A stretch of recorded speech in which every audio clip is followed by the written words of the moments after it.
Hello everyone, and welcome to this week's writing video. I am KM Weiland, and I run the writing website helpingwritersbecomeauthors.com. So today I want to talk about theme. And I want to talk about it because I think this is a concept that there's a lot of misunderstanding around. I wrote an entire book about it because of this reason. It's called Writing Your Story's Theme, if you're interested in that. As always, there'll be more resources down below. So I want to talk about theme today because, as I say, I think it's something that there's a lot of confusion around. Specifically, I think when we think of theme, we often think of, maybe one letter or, short phrase, aphorisms, kind of. Like maybe the theme of the story is love, or maybe it's overcoming a sense of unworthiness or something like that. And that's very possibly what the story is about and what the theme is pointing to. But that isn't necessarily a good roadmap for helping us learn how to write theme. So I think it's valuable to look a little deeper and to understand how theme actually operates within a story, what its function is, and therefore how you can use the other elements of your story to consciously create the theme you want to create. There has been, at least in the past, kind of a common statement that floats around that writers should never consciously write theme. And there is some truth to this, which I'll talk about in just a second, but ultimately I adamantly disagree with this. And what I think that it's pointing to really is that we don't want to preach at readers, right? We don't want to try to start with some message that we're trying to share about the world and then shoehorn that into our characters' mouths or their perspective of the world and try to prove it, through whatever's happening in the story. You don't want to come into a story, say a romance or something and say that the point of this is to prove, some political statement or something. Readers don't like that. It doesn't work. And it doesn't work within the story because it isn't organic or it doesn't flow. It feels like the author, even if they're not preaching at you, it still feels like they're trying to, jam some specific moral message into this story that doesn't fit. However, I think that this usually happens simply because the writer, has an idea of theme, but doesn't understand how it actually works within story form. And if you do understand that, number one, you're much less likely to, end up with fragmented themes where, your story's saying one thing and you're trying to say something else with the theme. Or, you get to the end and you realize, this is my story's theme or what I thought it was, and how do I make this work in the climax? It doesn't seem to have anything to do with what's actually happening. And so you can end up having either stories that seem very disjointed or, two different endings that are trying to address the plot and the theme. And it just creates a story that doesn't feel cohesive and resonant, right? But if you understand what you're doing and you understand where theme comes from within a story, how it's created, then you can, number one, consciously create anything you want to create within the realm of your story. And number two, and perhaps most importantly, you can double check and troubleshoot what isn't working. So if you get to the end of the story and you feel like your theme is off the rails or non-existent, you can go back and check what happened and where do I need to work with the story in order to make the theme more powerful and pertinent. So what is theme really within story form? So the most important thing to understand about theme is that it doesn't exist in a vacuum. It's not its own thing within the story. It's part of the greater whole. And specifically, it forms, what I call the trifecta, triangle of plot, character, and theme. They create each other. They do not exist by themselves in isolation. One necessarily creates the other. And, we hear this talked about sometimes in regards to the idea of plot versus character, as if they were two totally separate things, when really they can't be. The plot has to create the character has to create the plot. Well, theme is the third part of that. And here's the thing, if you have a functional story that's working, right? Maybe you don't know why, but it's working, and hallelujah, right? What that means is that all three of those things are working, even if you're not conscious of them, even if you didn't do it on purpose, so to speak. If they're working, it means that all three are in cohesion with one another, and that's what you want. So if you can bring consciousness to it, then you can do it on purpose, even when it's not working and you have no idea why not. So anytime that you come up with an idea, let's just say for a plot, right? Necessarily, there has to be characters in that plot. So it may take a little time, but as you flesh out that plot in your mind, you begin to understand what kind of people are driving this plot, what kind of people are interested in going to the places and achieving the things that you want to see happen in this plot. So necessarily you have characters come online, and vice versa. If you start with an idea for a character, obviously you don't have anything for them to do until there's a plot. So, pretty soon you start getting ideas for what are they going to do? What are they interested in? How are they interacting with other people? What do they want? What are they moving toward? And suddenly you have a plot. They're not separate, right? One necessarily creates and brings with it the other. And the same is true of theme. And particularly once you have that interaction between plot and character, it's kind of like the engine that creates theme. When you look at character arc, which we talked about this in the last video about the lie the character believes and how that creates this entire arc of the character's evolution as they change their perspective, as they evolve into a new way of being and a new identity within the world, that's character arc. And that is something that has to be acted upon, right? It's not just something that's happening in the character's head, or there's no reason for it, really. It's a dream. It's a expression of philosophy. It's not a story. You have to bring that into the action of the plot and prove what the character is going through, dramatize it, show it, right, through the events of the plot. So the events of the plot and the arrival of whatever the conflict is what prompts the need for this change within the character. And then the change within the character, as they change, it allows them to evolve and grow what they're doing in the plot. Because if they stayed the same as they are at the beginning, then they either aren't going to go on this adventure at all, or depending on the type of story, they're going to die, right? They've got to evolve in order to survive. They've got to evolve in order to reach this next level of whatever it is the story's wanting them to achieve, whether that's a relationship or a new job or saving the world or whatever the case may be. And in some stories, some quiet literary stories, it really is just about changing that inner landscape. But it has to be proven in some way, acted out in some way within the plot. I like to think of the plot as sort of a metaphor for whatever the character is changing internally, for the story's lie and truth.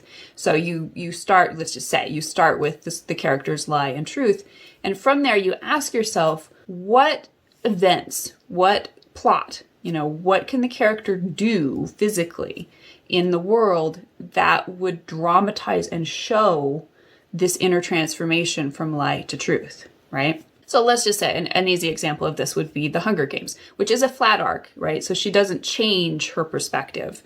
She doesn't grow from lie to truth, but she uses her understanding of the truth to change the world around her. And in this case, it would be her understanding, that oppression is no good, right? That this lie that has been fed to Panem, her country, by its oppressive government is that, their control is necessary to protect them and blah, blah, blah. And the brutality of the Hunger Games is also necessary. She realizes this is not true, as many people in her world does. But what makes her an interesting Katniss, what makes her an interesting character and protagonist, is that her story gives her the opportunity to act on that truth. And specifically in this story, we can see how the entire Hunger Games, right, the entire scope of what the plot is in this story is, a very specific dramatization of her story's lie and truth that allows her to, go out and actively battle this oppression. She's basically put in a cage and has to fight her way out. So that's a very explicit example of how that might work. So you've got plot and you've got character in there working together beautifully, right? One is proving the other, we might say. And from this, we get theme. No matter what is happening in your story, even if you try to paste on a different kind of a theme, the events of your story and how your character responds to them and interacts with them, that is what creates the theme, inevitably. That is the point of your story. That is the message of your story. And the thematic truth that will be proved by the end of your story is whatever is shown by the events of the story, of the plot, to be effective for the characters, whether they themselves embrace this or not. Whatever is effective in your story is your story's truth. And that can be something very practical, like a skill, but it can also be just a perspective of themselves or the world. Like I say, it could be like self-worth or something like that. So when you approach story from this idea that plot, theme, and character are all equal members of the equation and that necessarily one creates the other, it allows you to make sure that you're creating this really cohesive cycle. And also when you're, running into problems, you can stop and check. So let's just say you're having problems with your theme. I don't know what my theme is. Well, stop.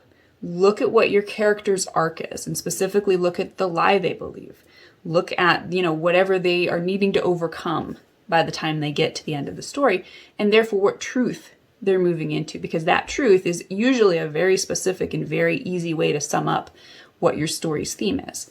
But you can also look at the events of the plot. What are they doing? What is happening? What is challenging them? Where are they failing? What do they have to do to succeed? How do they have to change in order to become someone who can succeed in the gaining the plot goal within your story? That's kind of where you can start looking for theme, and vice versa. If you know your theme, let's just say you start out knowing, like, I want to write a story about love conquers all. Right? That's your theme. That's what you want to write about. There's no reason you can't start with that.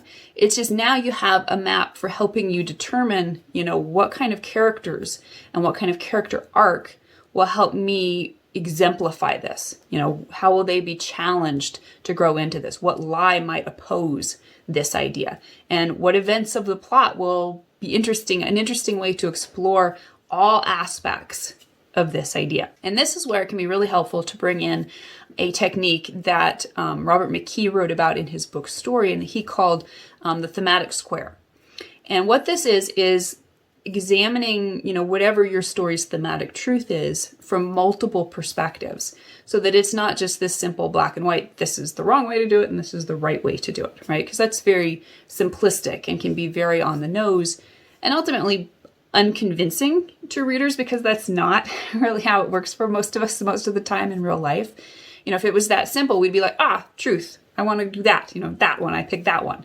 Because obviously it's better. Obviously it's going to be more effective and help me get what I want, what I need, what's good for me. But it's not that simple, right? There's many shades and complexities to this evolution of perspective.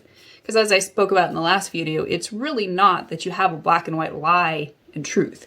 It's that they represent an evolution along a spectrum from a limited perspective to a broader perspective. So you want to be able, ideally, to explore some of the complexities that are around this idea. A useful tool for doing that is Robert McKee's thematic square. I've written about it myself, so I will leave a link to his book as well down below. But basically, simply what it is you create a square, right, with 4 corners that represent 4 different sides or points on the thematic premise that you're exploring. So first and foremost, you have positive. Positive is the truth, right? This is the good stuff that you're trying to posit in your story. Like, this is the way we should be.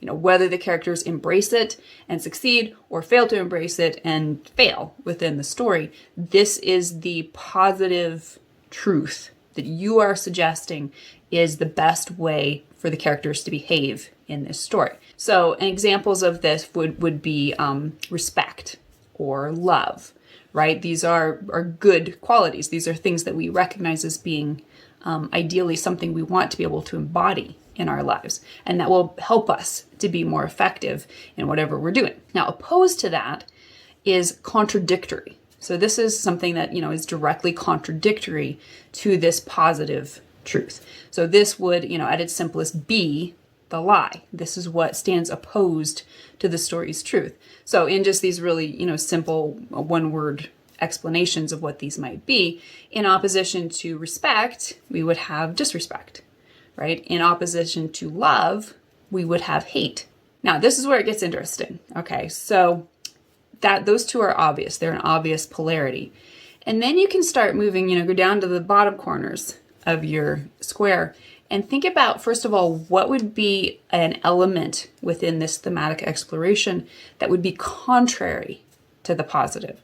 The word contrary always makes me think of like somebody who's being contrary, like they're just being annoying, like they're just being stubborn and refusing to see things. It's not necessarily that they, represent or are directly opposed to the argument, but that they're just refusing to do it. Like, they're opting out, like, whatever, talk to the hand, as we used to say.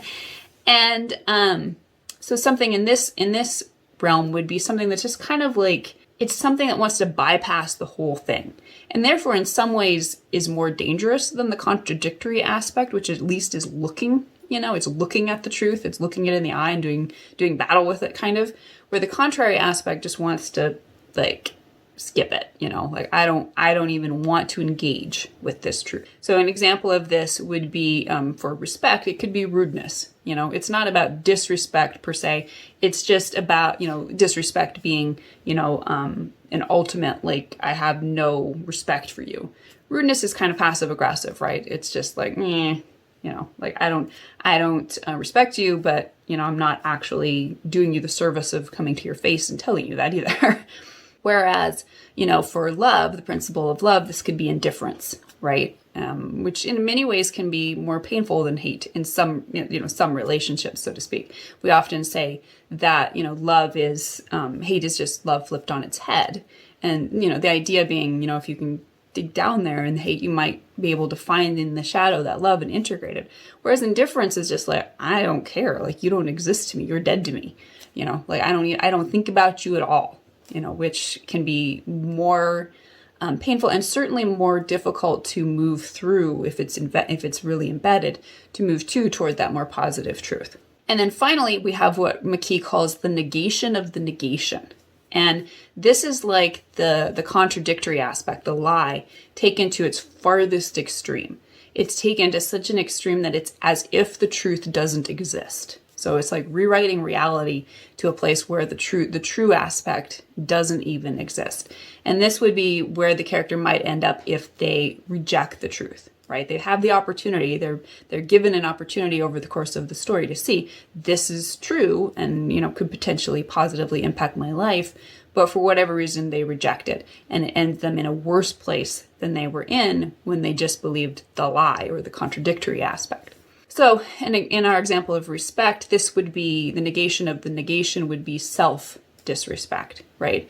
It's an aspect where not only, because if you are disrespecting someone else, there's that place within your own ego where even though it's very egoic, you are still standing within your own sense of identity and pride of self, in opposition to something else. But if self-respect, if you can't even respect yourself, if there isn't even that ego container to hold your own identity, then that is in many ways a worse place to be than if you're just this, egoic person who's disrespecting everybody else.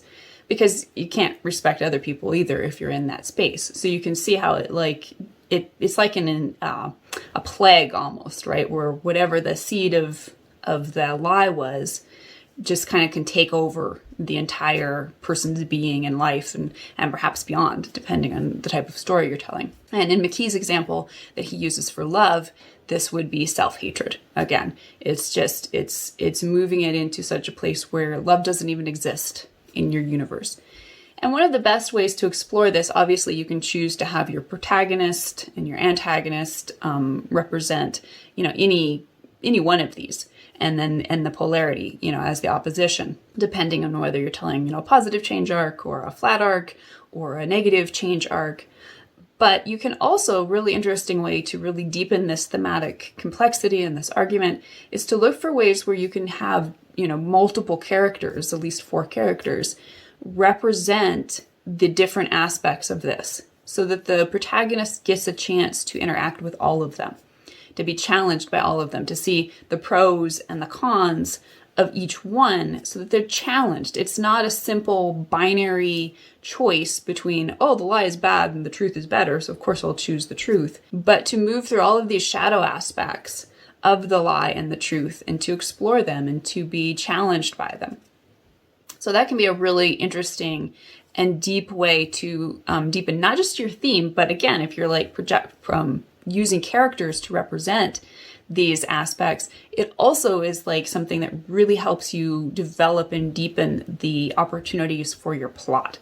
And look for ways to make sure that every character within the plot, everything that's happening, any opposition the character is facing from antagonistic forces, that it's all thematically pertinent, right? It's not random. It's not like the character's trying to move toward a truth of love, and then over here you have somebody who's, talking about freedom and slavery. That's a totally different theme. And it can definitely have crossover because, ultimately everything is very interconnected in real life. But it can help you recognize, like, this is really not the point of my story. This is not the plot through line.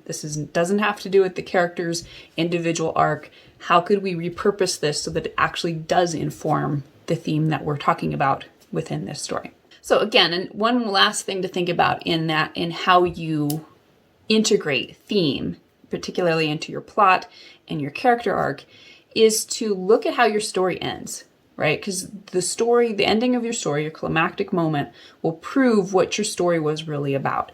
And therefore it will prove what your theme really is. So the decisions your character makes in the end, the perspectives that they use to inform their choices and what they do and whether or not they're able to gain their plot goal, all of those things will reveal what your story's theme is really about. And a simple way to just look at this is to just examine the questions that your story raises and the answers it ultimately ends up giving.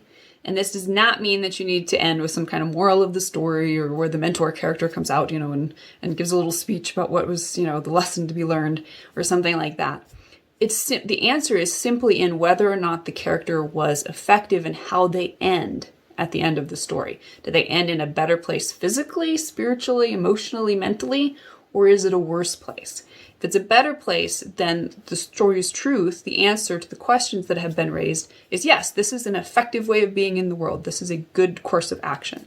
If they fail, ambiguously or definitively, then what the story is saying is like, no, this is not a good way of being. And it becomes, even without any need, to create a moral of the story, it becomes a cautionary tale. And finally, related to this is just think about how your story will develop change and consequence, right? Because change, specifically within the character arc, and also how they are able to enact change in the outer world of the story, will prove, what the story is really about. It will show you, how the theme develops, the thematic questions that are at play, and the answers that you ultimately come up with. And also specifically think about consequences, right? Now, consequences can be good in the sense of like cause and effect and something good happens. But particularly as we think of consequences as something that's, a hard pill to swallow. Because not only can it sometimes prove like, oops, the character did not choose the best way of being. They did not choose the story's truth. But it can also, be this really resonant way to drive home that, this path of change, this path of evolution that we're all on within our lives isn't easy. Like, it's not cut and dried. It's not black and white. Again, if it was just lie, truth, this is worse and this is better, we'd always choose the truth. And there would be no need for stories because we'd always choose the right thing. But stories show us, that there are in fact consequences for choosing, the right thing, for choosing what's best for us, for choosing something that, we believe is in the best interest of ourselves and our communities and our world. That it's not simple, that there are sacrifices, that letting go of the lie or dealing with people who aren't ready for us to let go of the lie or things like that, they're not easy, that embracing the truth is often difficult. So in looking at the consequences that your characters face or could face if you deepen your story, can be really helpful in showing you not just what your story's theme is, but how you can really deepen it and explore all of the depth of it. Go into the shadows and explore the profundity of change, which is really ultimately what theme in story is about. So I know that's a lot. Theme is a very abstract concept. I do find pulling it in and thinking of it through terms of plot and character makes it more concrete and easy to master within your story. And again, I've written a whole book about theme. So if you want more, you can check out Writing Your Story's Theme, and I will leave links and resources to some other stuff down below. If you would like to stay in touch with me and all of the articles and podcasts that I put out every week, then you can do that. The best way to do that is by stopping by my site, helpingwritersbecomeauthors.com/mailing list. And you can also connect with me on Instagram at author KM Weiland for some extra fun stuff and goodies. All right. I will see you again in the next video. And until then, happy writing.